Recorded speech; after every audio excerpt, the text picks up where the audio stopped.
TikTok'ta hit болып жатқан тез дайындалатын круассанды жасап үйретемін.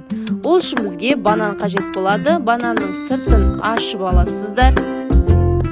Бананды екіге бөліп немесе бір бүтін етіп жасасаңыздар болады.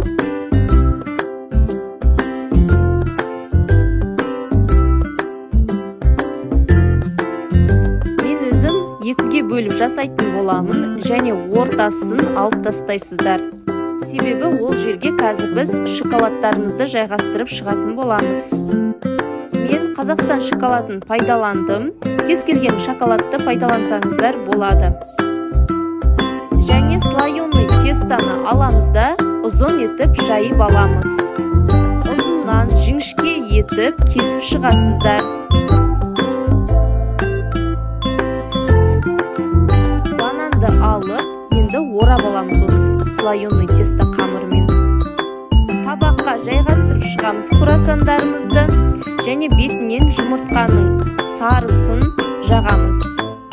180 градуста қызып тұрған пеште 30 минуттай пісіріп аламыз. Дәмді круассандар дайын болды. Сіздер де жасап көріңіздер. Видео ұнаса лайк басып, каналға тіркеліп қойыңыз.